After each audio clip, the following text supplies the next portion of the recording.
Greetings and welcome to a Monday edition of the Shotgun Start. It is June 16th. Andy, how are we doing? Brendan, I gotta say, I'm doing great. That was chaos. It was nutty.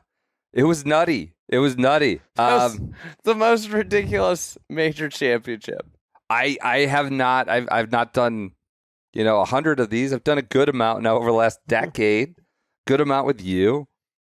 I don't really recall from the atmosphere, from the setting, from the scene, from the golf course, from the leaderboard, the weather, the literal grounds we were walking on. I certainly don't remember Sunday anything like that. Muddy Mont. Muddy Mont. It's just that's a terrible joke. I pulled that one off the top of my head. I don't think it's that good.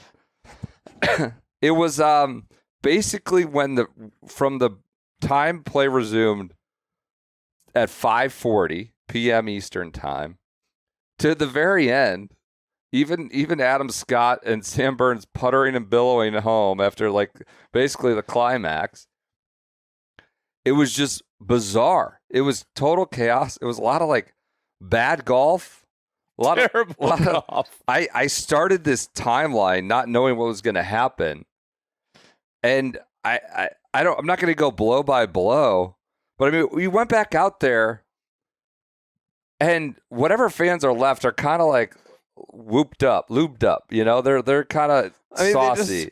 They just sat through an hour and a half downpour. I'd say the crowd was generally flat this week, relatively speaking. Good crowds, full, but it wasn't the roars. Blue collar crowds. No, blue collar club.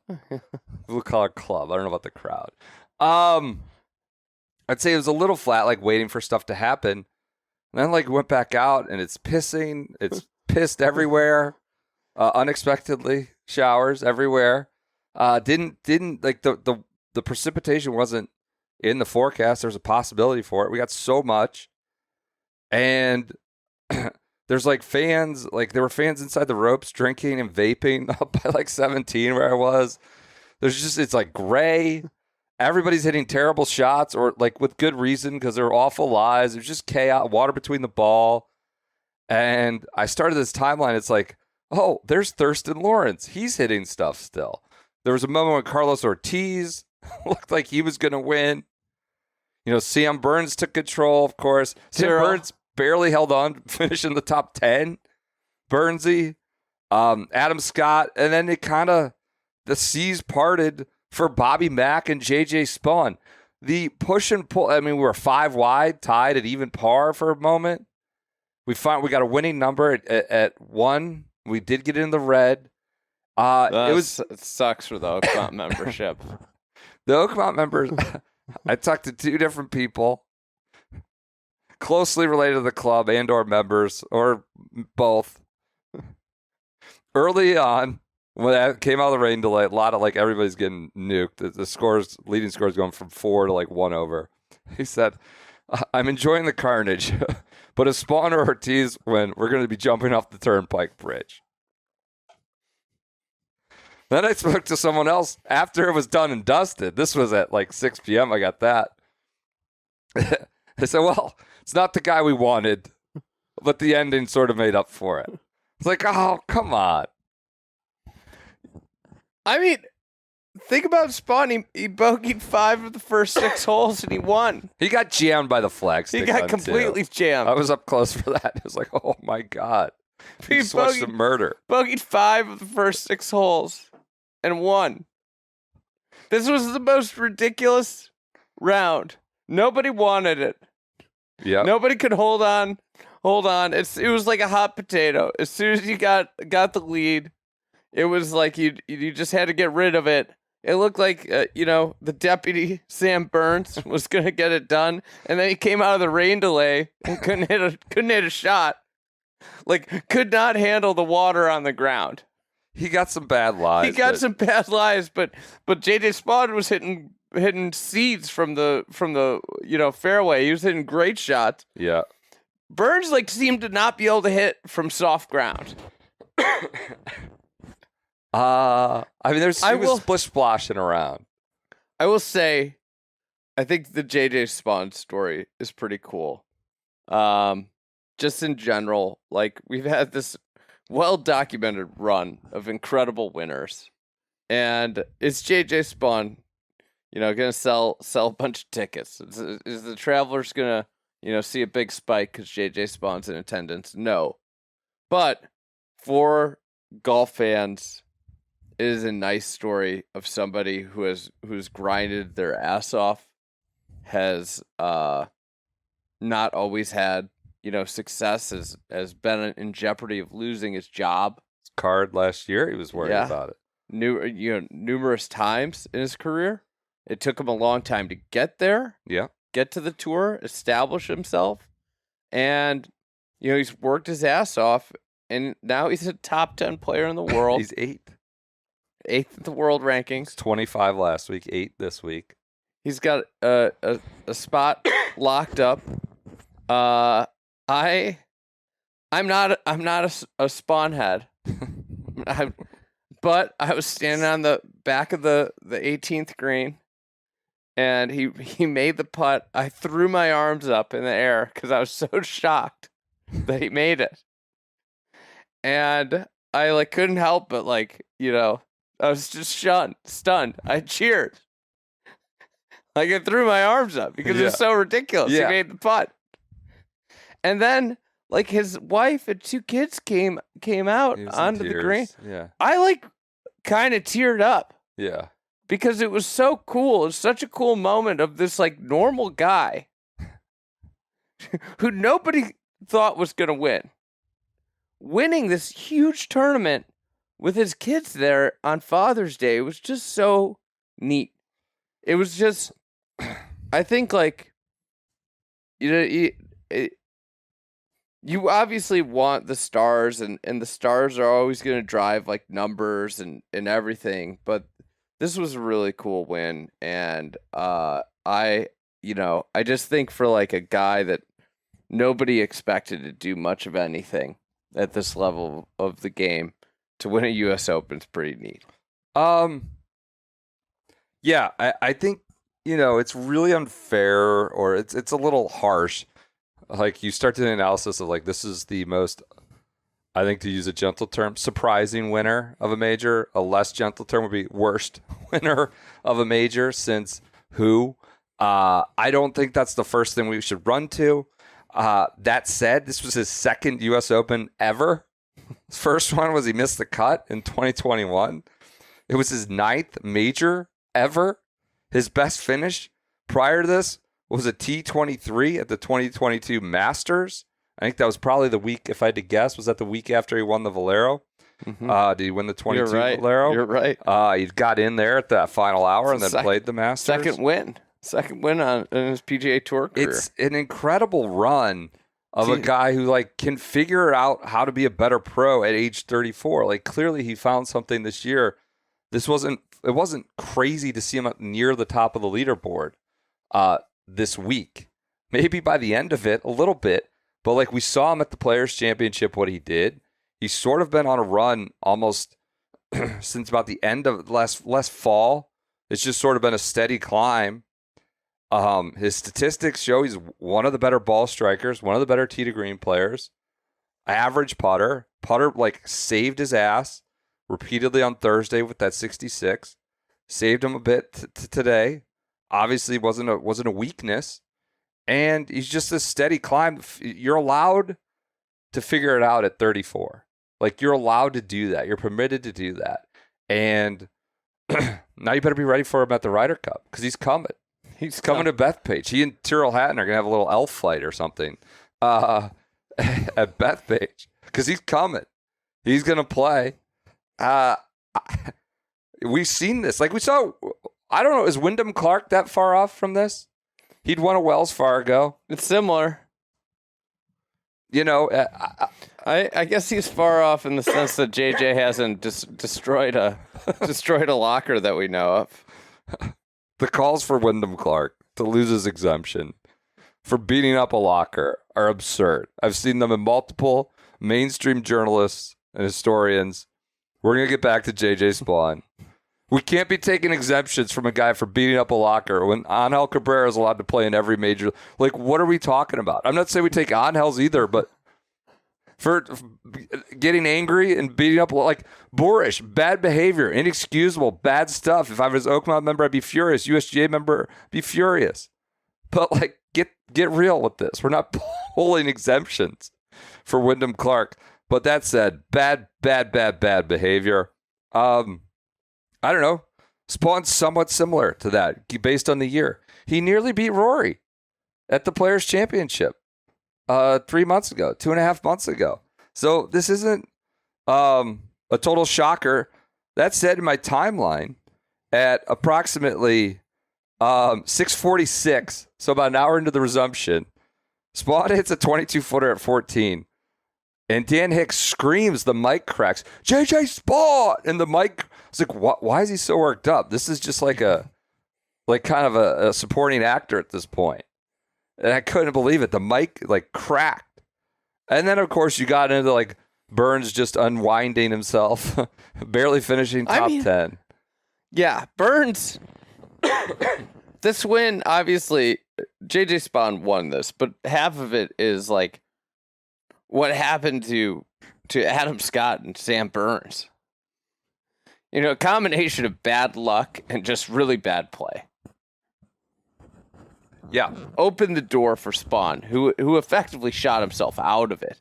In the first hour and a half. Yeah, because like he makes the birdie on 14, Spaun, and it's like, I think I tweeted right at that moment, like, it's feeling Spaun. Yeah. And they bogeys 15 right after that. And obviously, 15 was an ass kicker all week. That whole just hardest hole on the course today, second for the week, maybe around with 9 and 15. Impossible to hit the fairway, and then just an absolutely diabolical green. But you know, obviously, I mean, the shot on 17 is going to be the shot of the tournament for Spaun. Like, what was surprising to me is like a lot of guys like were coming up short there. It's softish. He had the pop in the bat. Yeah. You know, he's kind of like he could have been like a killer bee. Maybe he's like a Craig Biggio. I mean, let's be real. Like he hit a great fade right down the line. Incredible. And it was like off the bat, like right off the club face. Like, oh my God, this is beautiful. Took a peek at the hole as it went to the back of the green. Didn't make it. Made his 2-putt birdie that separated him from Bobby Mack. And then hits the whatever. How long was the putt on 18? Do we have it? 55? 62 maybe feet. Okay, I can find it. I see. I got it here. It 64 and a half feet. So I mean I heard someone, I think a friend of his in the walkway after scoring said, "We're already buying a bottle of wine for Victor Hovland for giving him the read." So he did get a little bit of a teach ahead of the putt, but still making a 65-footer. That was, the crowd erupted. That was for sure the loudest we'd heard the crowd the entire week for good reason. And JJ Spaun is your winner. You spoke earlier in the week. We're going to get to Burns. We're going to get to Adam about how like it was set up a little bit for a guy. Before we get there, one thing I kind of was listening to Josh Gregory talk after the round. Okay. Who obviously started working with him like a week ago. Pretty recently. Brand new coach. I mean, JJ Spaun talked about how he has taught him how to read lies in the rough. Yeah. Chipping in the rough. That seems like something important for Oakmont. Yeah. And one of the things that stuck out from what Gregory was saying about JJ was like, he's like, listen, this is a guy that got to the top 15 in the FedEx Cup. He's had a couple like high finishes this year, and he got to top 25 in the world, and it would have been really easy for him to get complacent, to be like, yeah, I made it. You know, I got to the point in the game that everybody dreams of getting to, where I'm in all the fields, I'm in all the majors, I can choose my schedule. And he said that he came to him and said, I want to work. I want to be elite. And I want to stop coming up short. because like he obviously had the close calls this year. Yeah. And I think that's kind of neat. I think like with the amount of money in the game, you see a lot of guys that are just content being guys. And it's a breath of fresh air to see a guy that is constantly working on the game and getting better. I mean, he's getting better at age 34. It's an amazing feat. Peach, what did you hear from Josh Gregory? I got there a little later. There's some Ryder Cup propaganda, I guess. Little scuttlebutt. Apparently, the Spaun camp was clued in that he was not going to be a captain's pick, that he had to earn his way onto the team. Regardless of what happened. Yeah. He could be the 7th guy. They're fired up. Apparently the word from the Spaun camp is that Keegan is not interested in rookies. Oh. He's not interested in non-boys club members either. Well, this could be the boysiest he's club on of all now. time. I mean, he's got. I don't know if he's a lock. He's got to be close, right? I mean, if it's not, no major winner in a year, especially one that came in second. And I'm just wondering if he will absolutely be. Seems like he's going to be 4th, if my math was correct. Tomorrow. Hey, does it surprise you that a guy got this high in the game without being able to read lies in the rough? It's kind of an interesting admission. I really appreciated it, but like, I think he probably just was looking for a better understanding of it. Okay. I'll say this, like Josh Gregory like does a ton of short game work and like he's like a practice coach, really. Yes. Like yes. He was actually like one of the first Fried Egg podcasts years ago. And I think like short game is so much technique, is understanding the lie and then applying the right technique to it. Mm-hmm. That's where, a coach can be super valuable. It is surprising though, at a certain level. It makes you wonder about like so many other people on tour.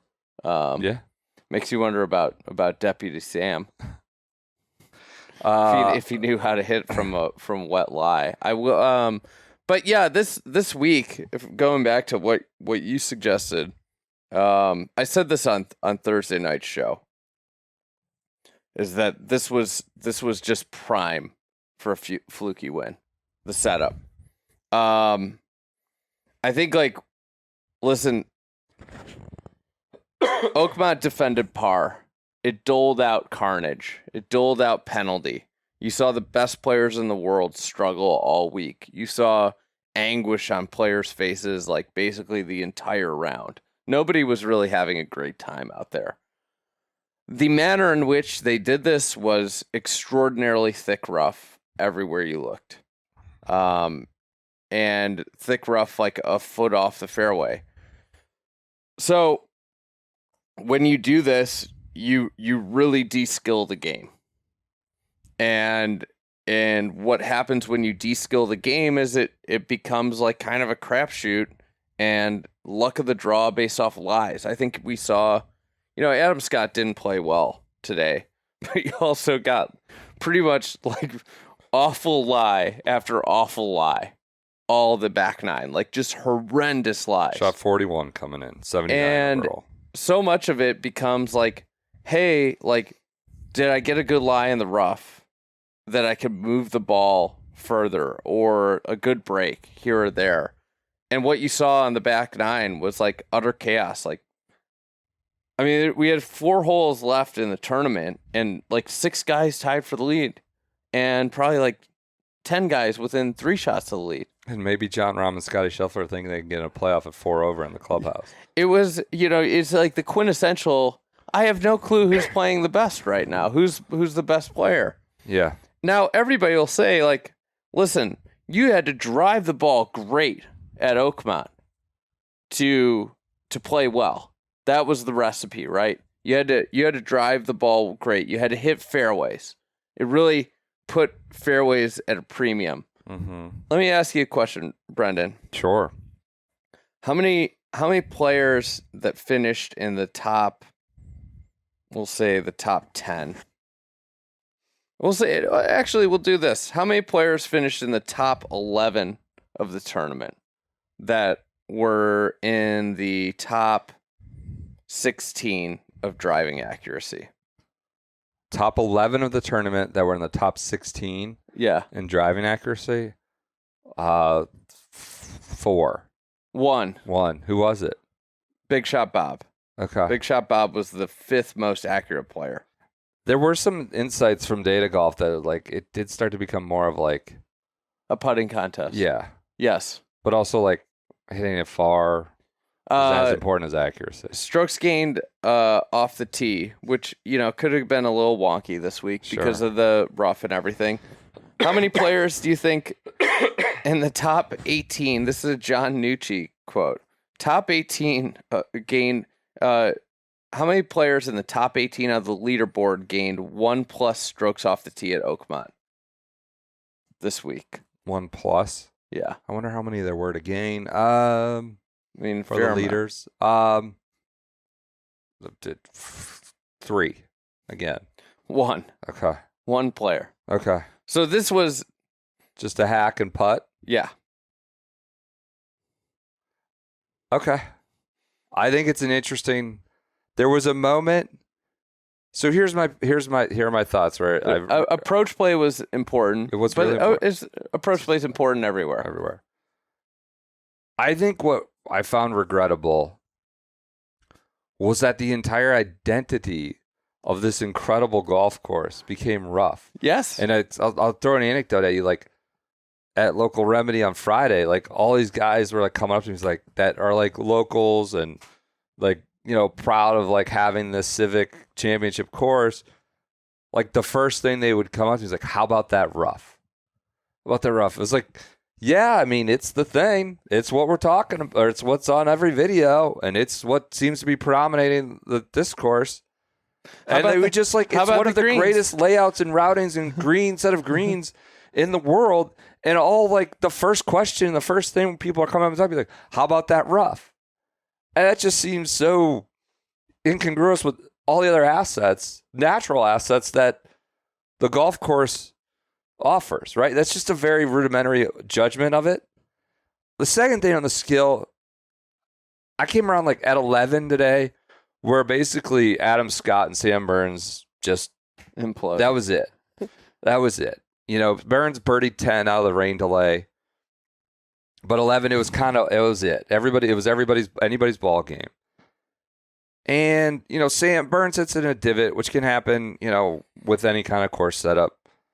Adam Scott sculls one because he's worried about the water. So he's just trying to like push it. And, Burns, lands in a divot, hits a poor iron shot out of a sand-filled divot to the side of this bunker. And it's just as rough. It just hits airmail, touch them all the time, way over the green.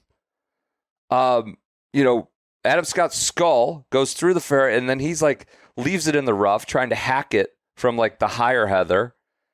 And at some point, it just felt like none of this feels like a real examination of skill. I will say that might not be a good example because those guys hit a lot of bad shots. They hit a ton of bad shots. And I have to criticize Sam Burns on that. I think like there's a lot of good with Sam Burns today, especially like with the way he handled the ruling. He was great. And afterwards. But like honestly, like robot golf moment on 11T. It's just been pissing rain. It's so soft. And guys were like hitting less than driver on 11 because you'd have to worry about running into the ditch that bisects the fairway. Yes. Well, when it's pissed rain, you can be a little bit more aggressive. He should have hit driver there. And he doesn't. If he hits driver up there, he doesn't roll down the hill. Yeah. And then all of a sudden, he's not like hitting from the divot and having this like ridiculously long shot. That was like a really bad strategic decision. And it's like, like these guys play by the book so much. And it's like it's like you got to have feel for the situation. But like they hit some bad shots there. I think like my issue is more around, okay, like where de-skilling the game is that like, you miss a green, and everybody hits the exact same shot right from around the green. Chop it out. And that becomes like super luck dependent on your lie. And everybody just opens the face and gets steep and hits the exact same shot versus what we see at a lot of places where there's this like magnificent display of short game skill, mastery, the different shot making that like, really great short game magicians possess, that stuff. The other thing that I think is a bad idea at Oakmont, the fairways are really narrow. They're wider than they used to be.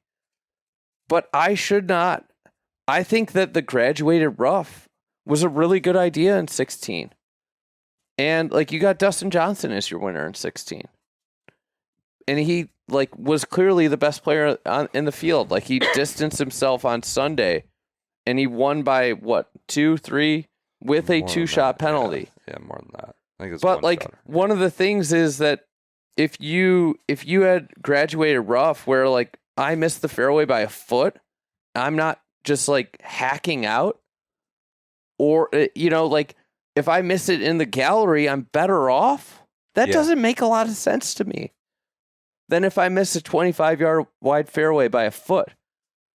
The other thing I thought that was like, I think just in general, like, and this is, I want to say like, all of this setup is necessitated by trying to protect par because the golf ball and the equipment have become so easy to hit. But, so we've gotten to a point where the rough was worse than the hazards. Bunkers. Like you were praying your ball went into the bunkers. Mm-hmm. And these aren't easy bunkers. And the bunkers exacted penalty, but like you saw like where Tyrrell was on 17, where his ball didn't go into the big mouth bunker, this famous bunker, because the rough stopped it. And he was in like a worse place because of that. Like a down. And like that cost him a chance at the championship. I think the setup was a little silly. I know the theory was this is how phones would have wanted it. I think like I appreciate variety, and I'm okay with like having, last year Pinehurst and the year before LACC were like, those were drastically different from each other. Oakmont was drastically different. It was more in the Wingfoot vein. But like my question would be like, does that setup do disservice to Oakmont, the golf course, and the brilliance of it? Yeah. And I think yes. And I hope there's some notes taken away of like, we kind of did this to ourselves, and how we set it up, and really having no clue who played the best golf over the course of 72 holes. The notion of the phones would have wanted it, the phones is would have wanted it, is that they just wanted everything to be really hard as possible, very hard. And like, I guess in modern championship golf, or right now, that can be really defined by massive rough, in addition to fast greens and slopey greens. And so I don't know that the phones would have like conceived of 5.5-inch rough. They just would have conceived of what's hard. And I guess that's what they would have wanted. And so you work backwards from that. Yeah. I think like what people should take away from this week, and I'm not like, I really enjoyed the tournament. I enjoyed the JJ Spaun win. I think the thing that should be taken away a little bit is like, if the tour played more setups like this, would the guys have played differently this week? Like it felt like they were like kind of like fish out of water. I mean, that was my whole thing with like, I wasn't using 11 as a de-skilling. It got to a point where it just felt like a little goofy. Now, should you be able to hit out of a divot? Should you be able to hit with water on the ball? Should you be able to, understand strategic plays off 11 like you're talking about? Sure. I think just in combination of it, the whole last hour and a half just felt a little off kilter, like a little goofy. Like, are we getting...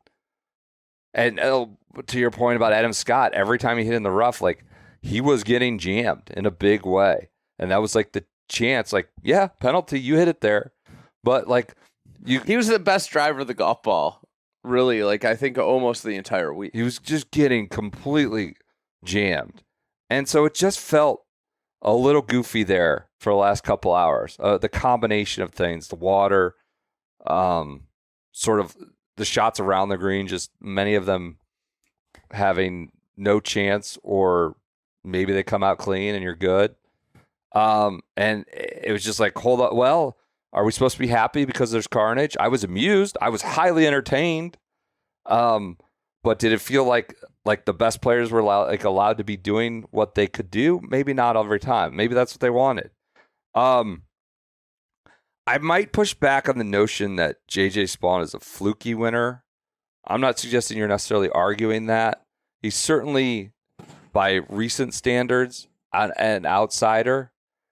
But I think we've been spoiled a little bit by recent runs of major winners and kind of forgotten that these are 4-day tournaments or 72-hole tournaments that aren't, they're not meant to sort of elevate the best player over a month or the best player over the year.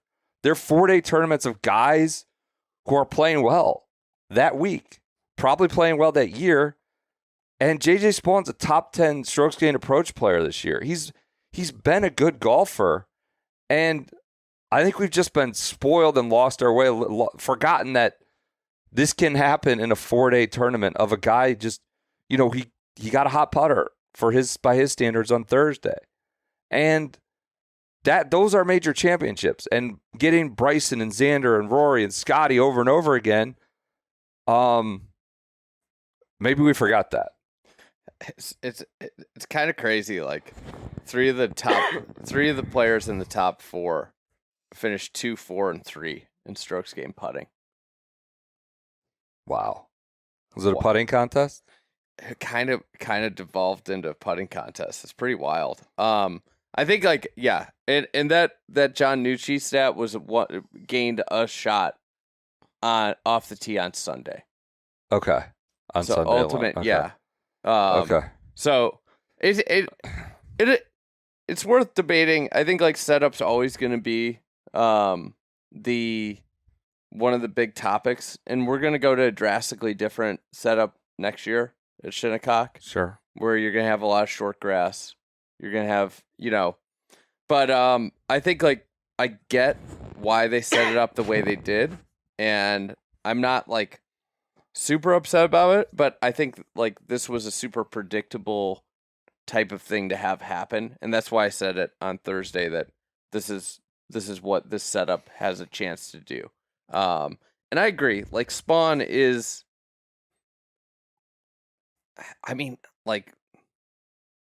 you said it. I mean, his best finish in a major championship before this was T23. He's only played one U.S. Open.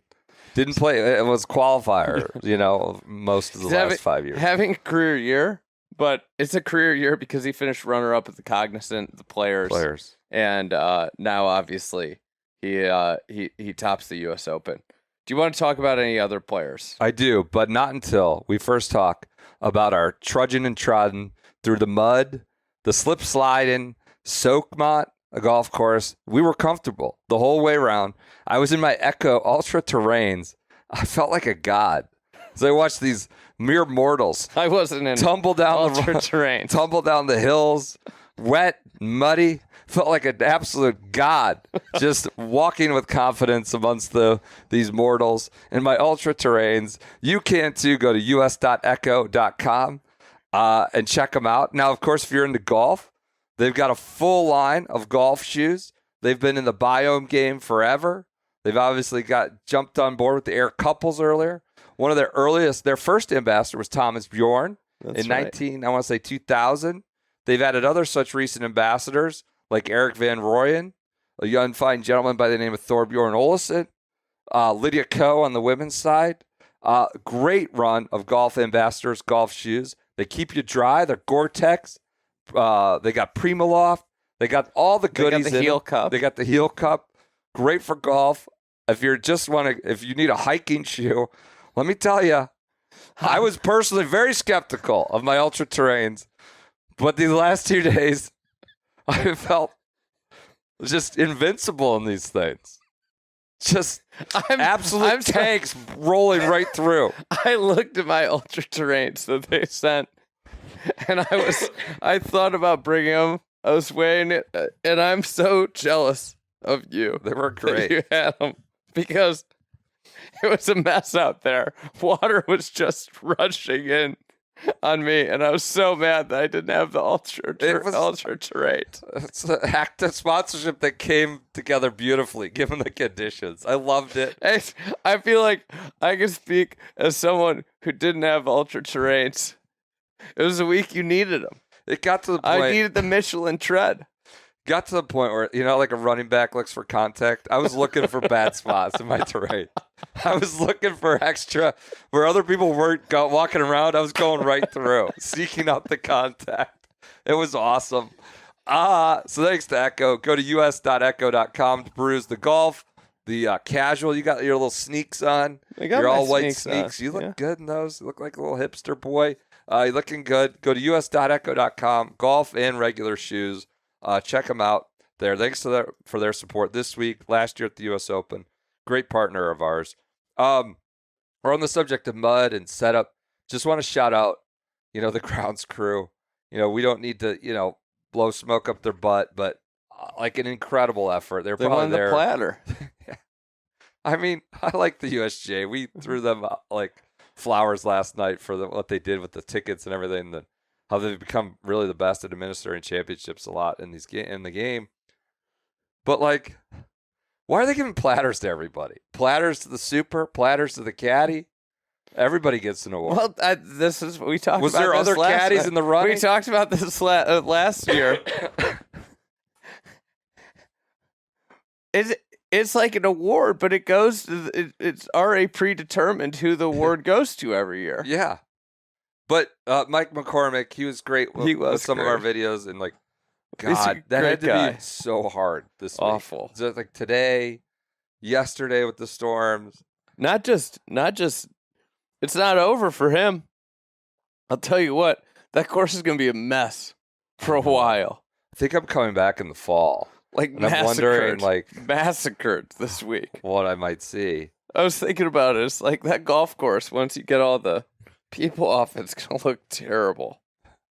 Got just absolutely beat to crap this Do you week. want to be an anchor site after something like that? I mean, I don't know. Anchor site, you gotta build more bridges. Scuttlebutt, third bridge might be coming. Do you think they enlisted some people? They talked to the bridge man this week to see if Jake. yeah, What a dumb. I love that. That's my kind of humor. Bridgeman said, looked at the landscape, like, yep, I can get you a bridge. You need a third bridge. You need it. The waits were like 30, 25 minutes to cross the bridge on the fan bridge. The Fancy Boy bridge was just walk right through. Fan bridge was 20 minutes to cross. It seems like, from what I was told by some people with the club, that they were, thinking they were going to have to build a third bridge. Obviously wanted to see how big U.S. Open went, and it seems like that's a likely outcome. Maybe they'll build a third bridge over the turnpike. But yeah, congrats to Mike McCormick. Had to be just really challenging month with the precipitation and week with the 40,000 people on the ground. So amazing work done by them. Let's talk about the other guys. Who would you say you're most disappointed in from, say start of the day guys you thought might? I would say that I'm most disappointed in Vic Hovland. That was my answer too. Did not muster anything. He had that long range session last night though.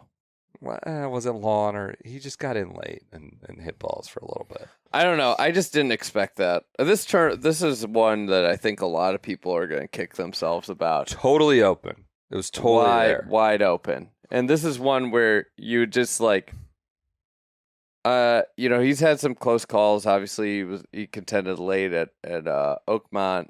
He was in Valhalla. But this is the one where you just got to be like, God, if I could have done anything, particularly on the front nine.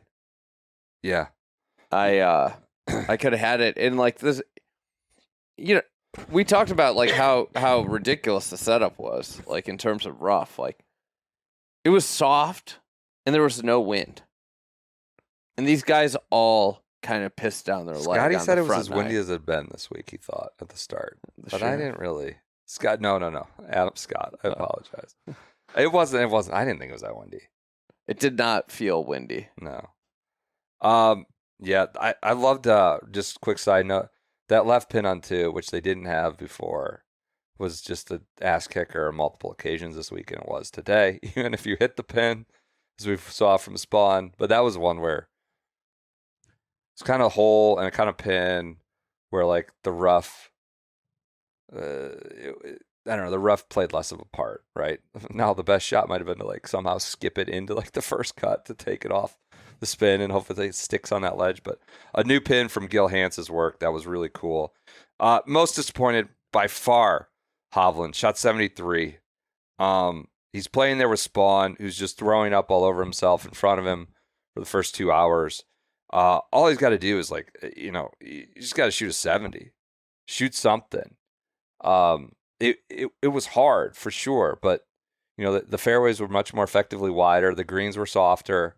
It got goofy, no doubt, but definitely most disappointed in Hovland. This was one where like he didn't have Bryson there. He didn't have Scotty in front of him. He didn't have Rory playing alongside him like he talked about. He's like, basically I played with Rory at St. Andrews in the old course, an Open Championship, 150th. That's like as big as it gets. He's like, I don't think I handled as well as I could. Yeah. None of those like variables were there in terms of other players and sort of stakes. And I just, that one was right there for him. And 73 just wasn't good enough. Most disappointed in him. What about Adam Scott? I kept thinking like there were so many, Beal had a great piece on him this morning, and there's a lot of like great rallying cries around him. And he's like all class. Like he seems to be universally, if not loved, at least liked, respected. And that's really hard He's in today's candid. game. Excuse me? He's candid too. Yeah, he is candid, but in a like dignified way. He's not like just burning people down for no reason. He's subtle. That said, like the U.S. Open is just typically a young man's, like can be a young man's game. The PGA has increasingly become like the young man's major just based on setup and what skills have been rewarded outside of Kiowa. It was just going to be a monumental task for like a 45-year-old to win. Like it's like a tough walk, not the hardest walk in golf, but a really tough walk. It's hot. It's like a mental like grinder for 5 straight hours nonstop. It's really, really hard. And I don't think we've seen like the older guys. I know Spawn's 34, but Scott's going to be 45. It just hasn't been like a young man's game a lot lately. And it's not in the way at least the Masters or the Open can be with like that guile and experience. Yeah, I don't think like Adam Scott's ever been the like greatest closer, and I think that was like something coming in that made you worry. And I thought there was a time that looked really good on the front nine, like he was going to do it when he steadied himself with the birdie on 4. He made the big putt on 1 for bogey, which looked like it was going to be a disaster. But then I think like the 3 putt on 6 started the unraveling, and from there, it just wasn't very, very good. Even like huge bogey save on 11. That was like the door was wide open. You're sitting with like a short iron in your hand hitting into 11. And from there, it just got worse and worse. And he started to miss fairways. He got screwed with the lies. He got screwed. Yeah, too. but he missed the He fairway. missed the fairway. It's a penalty. Like he got the bad breaks. Maybe Yep. he got some good breaks earlier in the week. Sure. He drove it great all week. Obviously, like he hit 188 ball speed today on 4. And I think we'll see where he goes from here. But like we were surprised he was there. Yeah. And And unfortunately for like the story, I think that was the big story that everybody wanted to see. It ends in a disappointment, and about to be 45. Yep. Does he get another chance as good as this one? Yeah. Final group on a Sunday. One off the lead, I think he started. One off the lead, yeah. With none of the other Slam and quote Sammy. unquote like top 5-6 guys of modern players. No Scotty, no Bryson, no Don't Rory. do the deputy like that. We're gonna get to the deputy. Turn the body cam off on an occasion or two. Deputy Sam. He sure did. He turned the body cam off on 8. Tell you what, Scotty, this is where I thought Scotty was like, this isn't his day. Because he hit at 8 before the horn blew, came out, his lie was just absolute in a gopher hole. Done. Toast. They showed him walking up, and he's like, oh my God. Because he hadn't gone and seen the ball since he. Well, Sammy Berms, deputy, turned the body cam off, went and fiddled around with his glove, his umbrella, wiped the ball off, wiped everything down, like took forever. Horn blows. Didn't have to hit his ball. Probably went way over time, just, fiddling around. And, I don't know if that was proper policing, but, he got his horn. It was experience policing. He got his horn. And, that was the time when I thought Scotty was, that you said 6 was a 3-putt. 8 was like, it just isn't coming together for him. He is 45. He's obviously like in incredible shape, incredible speed, like hits every modern standard. But yeah, you don't think there probably won't be a better opportunity. Maybe an Open Championship. He's always done well there at Opens of all kinds. Yeah, that's the one. I mean, like one of the big things is he has to stay exempt, right? Yeah. Like that's one of the other aspects of it. He stayed top 50 for forever. Yeah. It's that's the thing with how long does it go? Like the only place he's exempt is obviously the Masters. He's 40th in the world rankings right now. Like it's not like he's 18th, right? Yep. Should we talk about Deputy Sam? Yeah, real quick, going back to Victor. Are you concerned about anything like long term there? Like No, we I'm hear not. about him. He's been kind of like all over the board. Okay. The last 18 months. Again, a golfer that this setup I would say like really helps out because rough merchant. Yeah, it seems like he really knows how to chip well out of the rough. He does. He's gotten better around the greens, but I still wouldn't say it's like it's a weapon for him. But when it comes to thick rough, like we saw him thrive at Oak Hill around the greens, and we saw him thrive this week at Oakmont. Yeah. Would probably not expect that at the Masters every year, but it's been so. I think like that's the other thing to think about with Victor is like, Ronimink probably will be a pretty good fit. There'll be a lot of rough there. Yeah. And he's starting to Valhalla. Obviously, the old course is a little bit different where he contended there, but he's somebody that can take over a golf tournament with his ball striking, and it was nice to see him actually play well. Yeah, you wonder if he like drives himself a little batty. He seems like to be this romantic, like cerebral guy that also is this perfectionist, which is like kind of an odd combo, right? Usually just this sort of romantic artist guy who takes the bad, but he like every bad shot weighs on him, and he's kind of got this like combo where he's going to the range at. Yeah, it's like so I worry about that. I don't know. He had a great quote. He's like, I don't worry about winning the results. I just want to hit shots, man. Essentially, but we also see like every swing could be better. It feels like for him. You worry about that driving someone crazy. Great week though for Victor. It could have been better, but solid week for Victor. Let's talk about the deputy. Hit the button, PJ. Where the hell are you? Hit the button. Whichever one you choose. You could do all of them. God, was he taking a nap? I don't know. Sleeping on the job just despondent about Cam, y'all know that. There we go. The deputy Sam. I want to be fair. I want to be fair to Sam. I backed the blue on this one. He was incredible. He was a total class act. Awesome. He was just great to listen to after the round. What was like, and I would say, unlike Scottie, he felt sort of in it way later.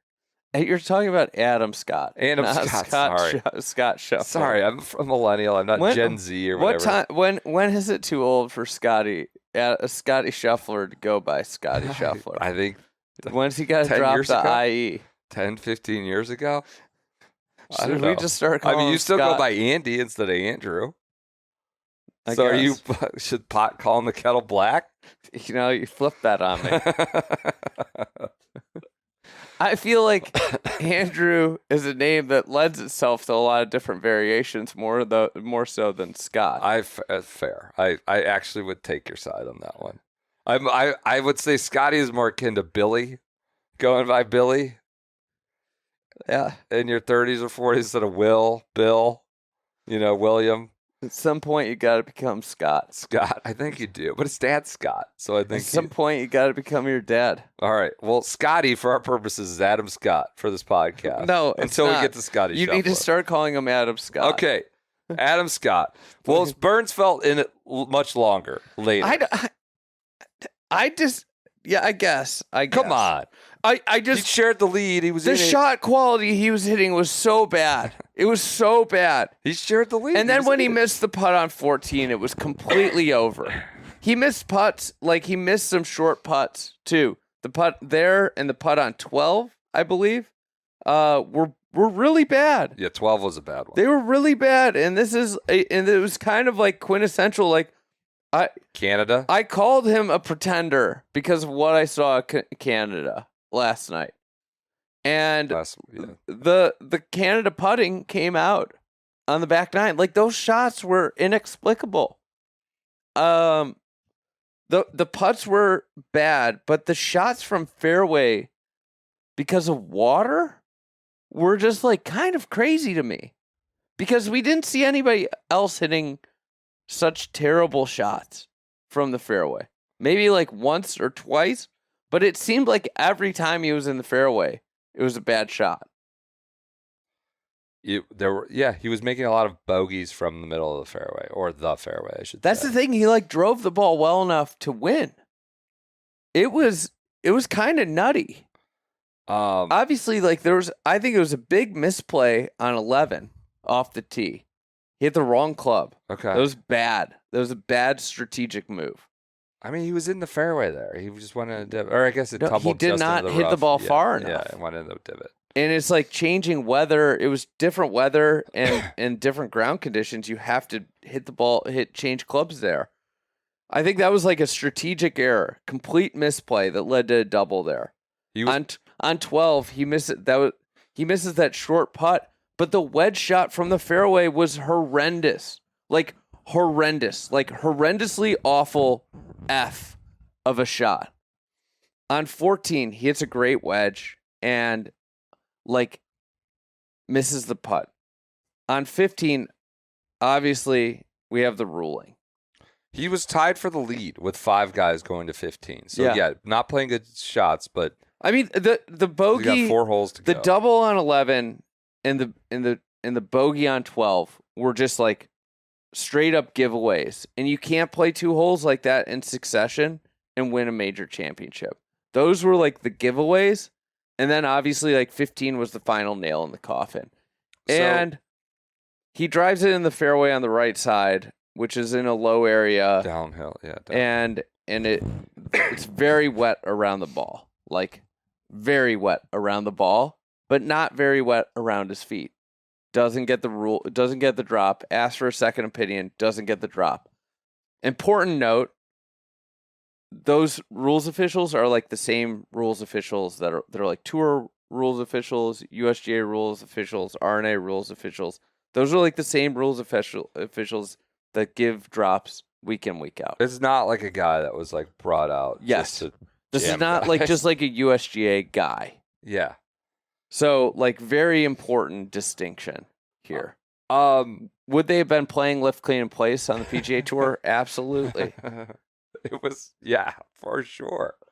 And all week, maybe. It could be a bad break, but at the same time, like, you could still hit a good shot there.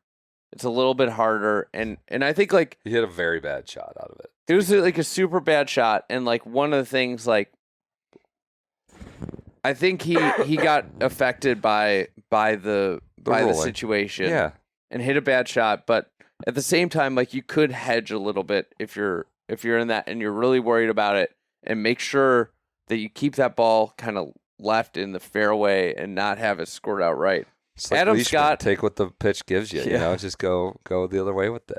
Adam Scott said that it was like pretty questionable. He thought it was It's like there's just a lot of water. Yeah. And a lot of water between. Yeah, he thought it was questionable whether they should have been playing. I think Justin Thomas got in the tweet game. Thirsty boy, not Lawrence. Hitting balls on Saturday. Got in the game. Said, should they be playing out there?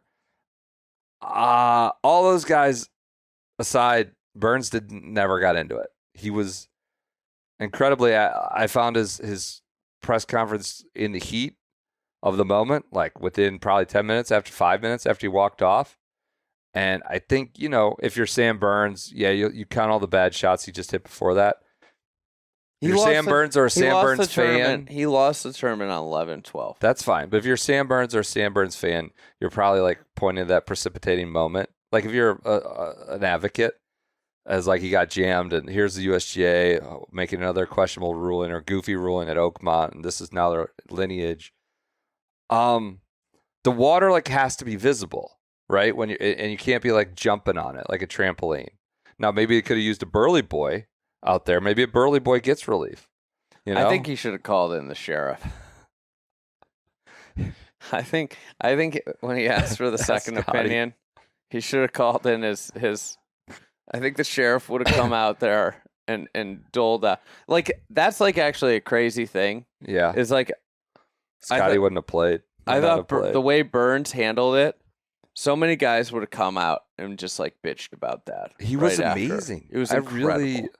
And he put up a little bit of a stink in the moment. He's like, I think the rule probably needs to be changed then, which is the very heat of the battle. But then he's like, I tried to lock in and hit the shot, and I got a second opinion. He disagreed, and that's the rule. And I don't make the rules, and I'll follow the rules, like a good little policeman. A good little deputy. Well, that's the thing. He did what a deputy does. But it didn't seem real fair. Said write tickets if somebody's going 26 and a 25. He said, yes, sir. But in terms of fair, if you're a fair policeman, this was like basically they took over the streets. There was rioting, looting, and lawlessness, if you're a fair policeman, that he had to play from essentially, a submerged shot out of the water. And that got all the play. You could tell people were jonesing, waiting for him to come in and just torch the USGA. I ran over there. I was not missing that. I was not missing that. I wanted that one. And he was a great dude about it. So, compliments. Thought he was going to do the NBA thing where he brought his kid into the but he left. They dropped the kid. Him. Yeah. He left the kid. It looked like he was going to, but he didn't play well. But it got reduced to that one moment of a ruling issue. But compliments to him for not torching. I'll tell you what, it got dire in the media center when Carlos Ortiz had his moment of him maybe winning. I think we made a pact. Was it Ortiz or Spaun? It wasn't Spaun. It was Ortiz. We made a pact. If Ortiz won, we were going to come on and do the ad read and then close up shop tonight. See ya. Goodbye. There were multiple times where he held the lead, tied for the lead, but then quickly dissipated. I did this timestamp from essentially 6:25 to 8:30, and multiple entries for Carlos Ortiz. And finally, they that closes the book on Ortiz. Essentially, the double bogey on 15. Yeah, it was like. I was so happy when that double bogey. I You're gonna honestly, get Live Boys mad at you. I got stuff on Spaun. It was cool. Ortiz, I think it was the highest finish in a major of a Mexican-born player of all That's time, cool. I believe, That's cool. which is cool. Yeah. But I have nothing on Carlos Ortiz, and maybe I'm not doing my job well. You could say that, but I literally was like, I have nothing on this guy. His best finish was he's made 2 cuts, T52 and T55 in majors. And that's it. Hey, people said I was crazy when I said it was set up for a fluke. Yeah, that Ortiz would have been tough. Live boys are gonna be mad about that. The Live What about boys. Turl? Live boys alleged that the broadcast was blacking out the Live players, not You know showing who had enough the of them. least amount of shots shown of the group? He told me before we started. Who was it? Big Shot Bob only had 20 shots, according to Josh Carpenter. Great tracking. The Euro faction's gonna be just as upset and vocal about it as the Live boys. The I Euros don't love have them some I don't Bob, have man. much commentary on Big Shot Bob because they only showed 20 of his shots. He played great. You had a notion that the lefty might be able to work its way around here a little bit Yeah, more. you can play into some of the banks. Like 18 was a good example, like where you can cut it into that hole. 12, you cut it into there. Drove it well, like you said, right? Yeah, One of the guys yeah. who drove it well. Mm-hmm. And You then cut it into 4. all of a sudden was there. I think the Euros really love them some Big Shot Bob. Like, there he is clapping for Spaun's putt. He has some good quotes about how he just Listen, I've got too much belief. No one told me anything during the rain delay. I just believe. I believe I'm gonna win. He does have some good quotes. listen. I talked to someone within the Bob camp this week, Yeah. and he suggested that we don't like Bob. He said we don't like Big Shot Bob. We this podcast. Yeah. We like Big Shot Bob. Yeah, I mean we're I would say we're proving his point. I mean, in this discourse well, around Bob. I mean, come on. They claim they essentially think like Big Shot Bob is like the Walter Payton Man of the Year every week he's out there. Like it's fine. He's great. He's good quotes. Played some great golf. I love him. I love his personality. But Christ, the European faction makes it seem like he's a reincarnation of Sevy some weeks. I mean, he could just be stomping around in the fescue looking for a sprinkler head to step on the next time. I mean, I'm just saying. There you go, PJ. Lobbing a grenade. I just want to say, I gotta say, do you know what he is in the world rankings right now? 13. 12. I gotta He's put a my points put merchant. my hand up. I think after the last Ryder Cup, I said, "Well, good news is we're never gonna have to watch Big Shot Bob." In Bob another from a band. We Ryder love Cup. Bob. We love And, Bob. He's I was gone through wrong. Main Street. He's gonna be in the Ryder Cup. I just want to push back on the notion of blackout live players. They showed him plenty. But I'll say, if you wanted to have a conspiracy, the head of the network, Sam Flood, before the tournament started, went nuclear on Live and said it's a sideshow, it's a joke, nobody cares, nobody watches. And I think those are perfectly fine and valid opinions to have. And if you want to tell the truth, we can. We're just 2 chuckleheads on a podcast, but people in power are supposed to lie and obfuscate and tell themselves, lies in the mirror and not really deliver hot takes like that. And it opens you up to conspiracy theories that they weren't blacking out Live players. Yeah, all. they showed more than Bob. Think about how the Europeans feel. Were you worried Tyrrell was going to win? Or not worried, I but did you wasn't think worried. Tyrrell was going to win? at any point? I was kind of liking. I would have enjoyed Tyrrell winning. It would have been humorous that the guy that's complained about basically every golf course in the world then won at the one that was putting most people in fits. Yeah. Yep. But yeah, that was tough. Tyrrell really had a shot. 17 jammed him. Got jammed. Not jammed by Big Mouth Bunker. The rough round. I wrote this. I didn't bring this up. I didn't want to be labeled a complainer on the pod. A note of mine on Thursday was that the Big Mouth Bunker grew a beard, a big bushy beard, and it was all kinds of food was getting stuck on it and keeping it from getting in the mouth, and that's what happened to Tyrrell. Too much food got caught on the beard, Big Mouth's beard. which is sad because this is again my point of like the rough was worse than the bunkers. You would have loved for that to be in the bunker. Yeah. And I don't know if that's the like, if we're talking about golf, like why wouldn't if golf was supposed to be that they would have called the rough hazard and not the bunkers a hazard, Yeah. So I don't know. So here's the tracking. All right. And this would make sense. Sam Burns had 70 shots shown. Okay. This is Josh Carpenter's tweet. Adam Scott, 65. JJ Spaun, 59. Victor Hovland, 57. Those are obviously the players that were in the last two groups. The guys that were even or better. Yeah. Yep. Tyrrell Hatton, next, 46 shots. Okay. That seems fitting. The Sheriff, Scottie Scheffler, 39 shots. Number one player in the world.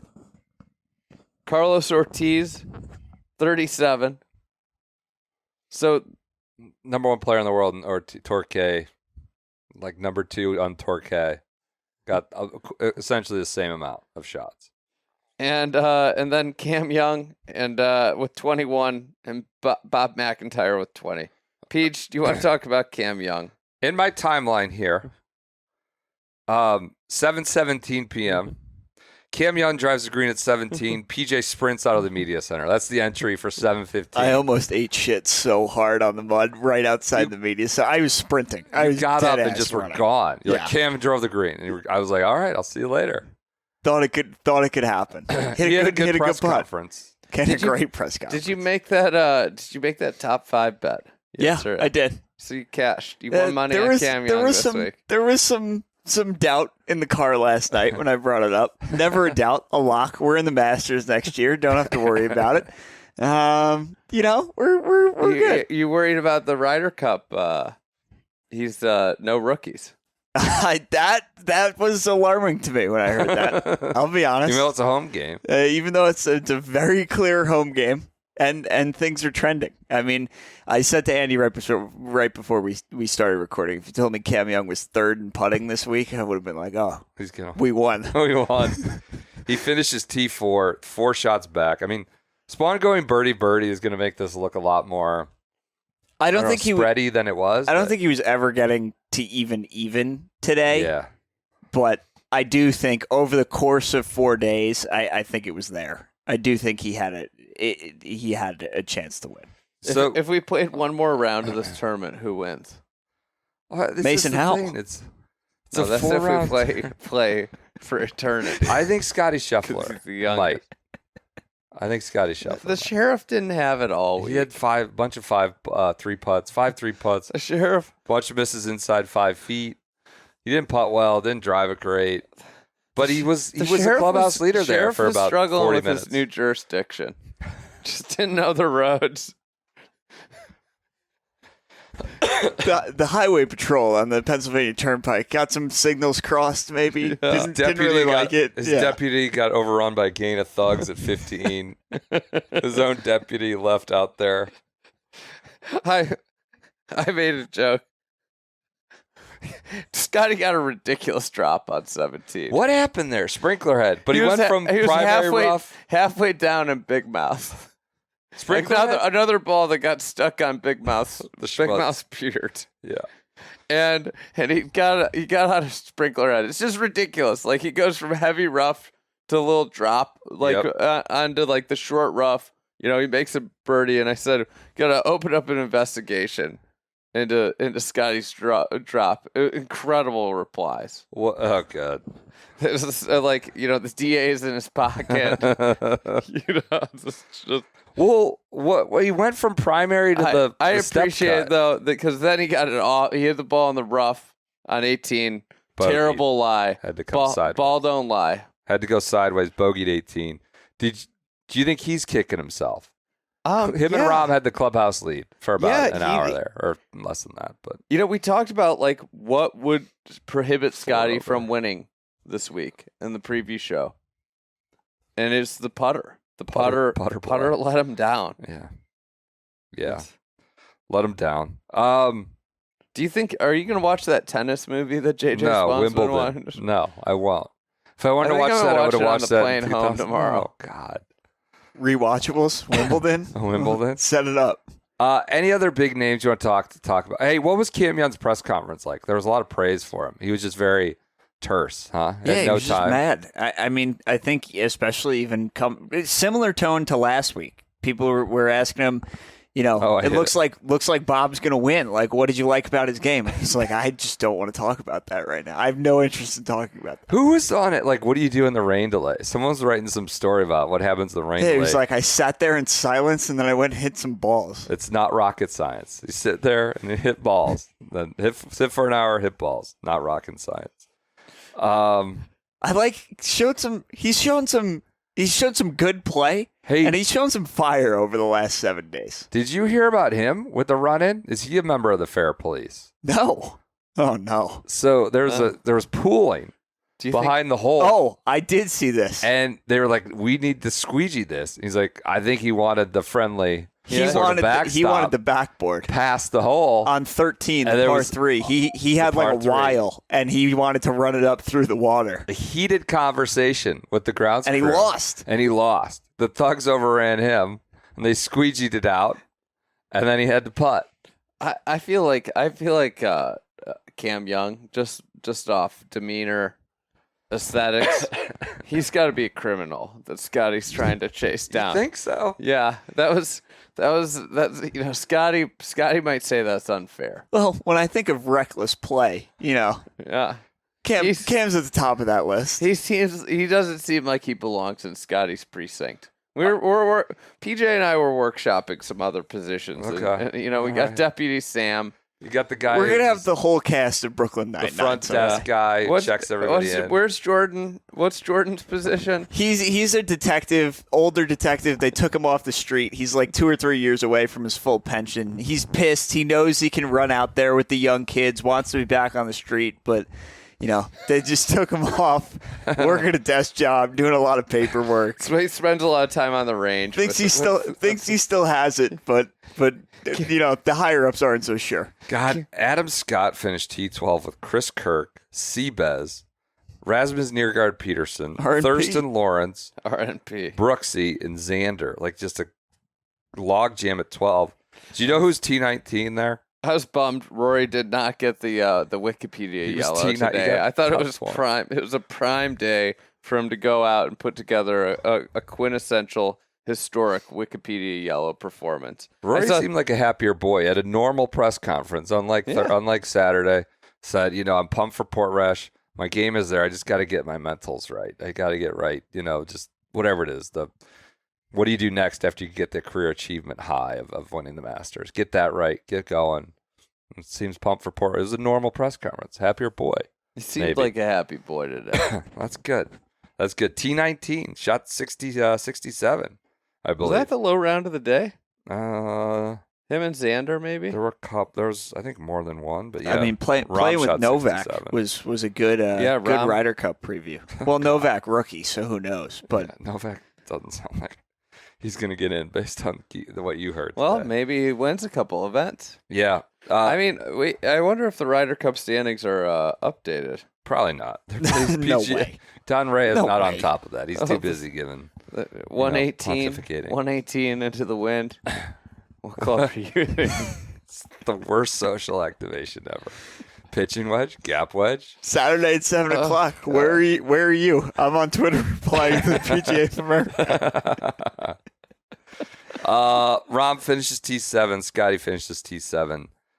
Probably kicking themselves a little bit, even though they didn't play. Had their poor stretches. Look at this Ryder Cup situation, right? All right, so Bryson's going to tumble down a little. If would you say Spawn's going to be what, third? Fourth? I think he's going to be fourth at least. Fourth? Russ Bus has got to move up. Russ Bus, rookie. Russ Bus is going to be P Cup. Russ Bus is going to be in the Cam Young's played a pretty cup. probably the fourth, I think fifth so. spot. Yeah. JT's looks like he'll be in the 6th or so, and Morikawa will be in the 7th. Benny Griffin might move up. I don't know. We'll talk plenty of Ryder Cup. Shane Ryan had a tweet that this was the worst major he's been to, or at least juice of the 20 majors he's been to. Now those aren't all of them. You had Oakmont as your second venue. Like anything that either rises or falls based off the last 4 days. Like this is just my personal. It was the least least time I've spent on a golf course at a major, ever. The weather had a lot to do with it. It was like sloppy. I had a few more obligations that I usually have at a major, which might have played some into it. But it was hot, and then it was like really messy out there, and it wasn't. I wouldn't say it like. And then getting across the turnpike and stuff was a journey. I think like I'm like the biggest proponent of cutting down trees. But I do think a couple trees out there, if you're hosting tournaments, it helps the spectators. It keeps it cooler. Like I was shocked. It was hotter there than Pinehurst last year. It also helps our hawk that we saw this morning, who was on the radio tower. Whatever it was. He had nowhere to go. It was probably wasn't going to find any hunt. It wasn't actually hotter. It certainly felt hotter though. Yeah. It felt more. It was taking a lot more out of you than Pinehurst. It's just there's no shade. Yeah. And so I think just like in general, the weather was horrendous, and that has like a big part in your experience at a major championship. And I think the setup takes a lot of juice out of it. I don't know. I guess like people love when these guys struggle. I want to see the best players in the world hit great shots. And the JJ Spaun putt was an incredible shot. But so often, to me, the great shots are recovery shots, are incredible chips, and the setup really took that dynamic out of it. There was sort of like a flattening, right? Where it's kind of like all the good shots sort of look the same. Yes. Right. Which is interesting. I love Oakmont as a championship test. It's just that this one. I wouldn't say it was a bad major. Like it was just weird. It was a little off. It's a little flat. I think it was the first time I had neither Bryson nor Rory, nor Scottie really in it. Rahm wasn't really in it. Yeah, first time in a while. You think about it. There was nobody. None of the big names were really in it. Yeah.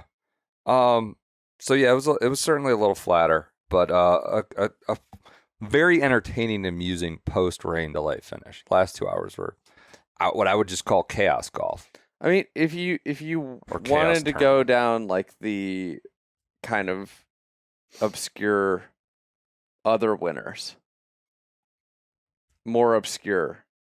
So if you take Wyndham Clark as an obscure winner, yeah, he beat Rory McIlroy, Scottie Scheffler, and then Ricky Fowler was in the last group. Gary Woodland beat Justin Rose and Brooks Koepka. Right.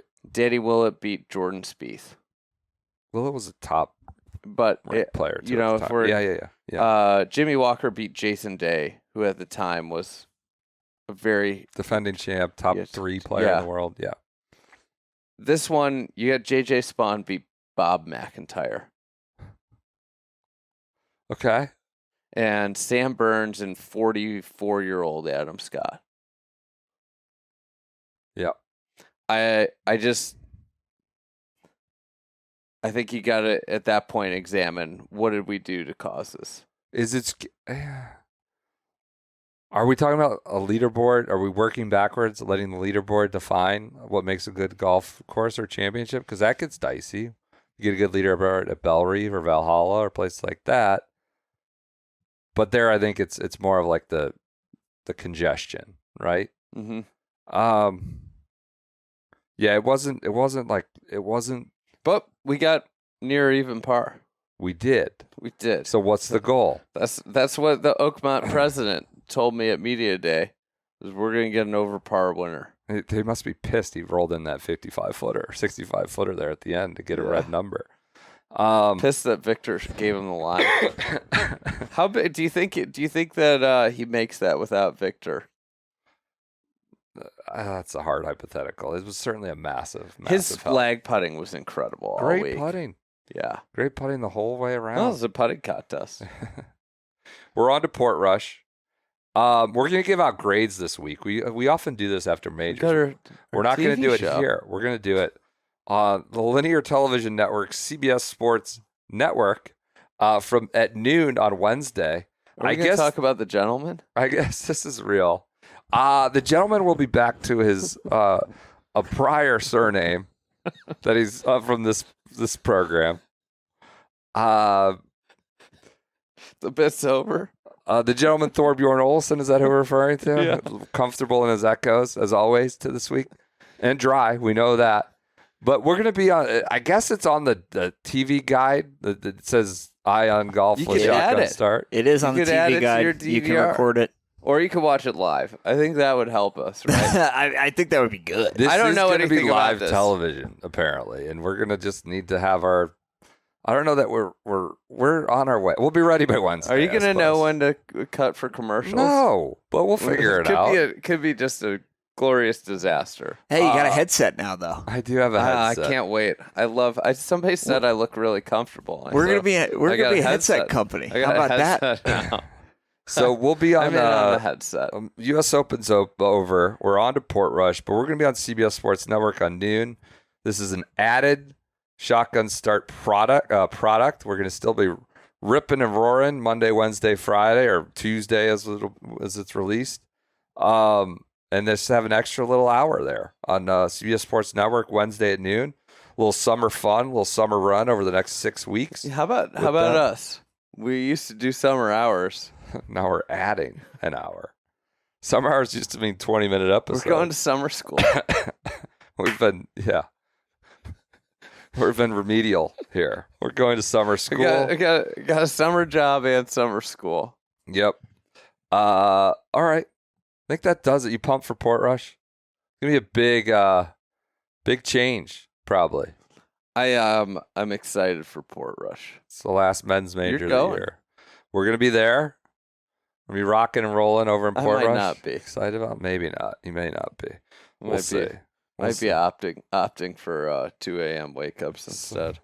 Some home life. So, congrats to JJ Spaun, USGA Oakmont for a major championship. Do you think successfully? Is there any world where JJ Spaun wins more than one major? I mean, yes. I like gun to my head. Sure, there's a world. I don't see it happening. I gotta say, I said something to an Oakmont member this week where I was like, "Well, you're gonna get this was on like Saturday." I said, "You're about to get JJ Spaun as a winner." You know, he goes, "Well, I hope that doesn't happen." Because I'll have to root like hell for JJ Spaun in every major after. They're very proud of their decorated major winners. Which isn't like uncommon for every club that hosts majors. They've just hosted a lot of them here. Jack, Ernie, Sarazen, Ernie, Larry Nelson.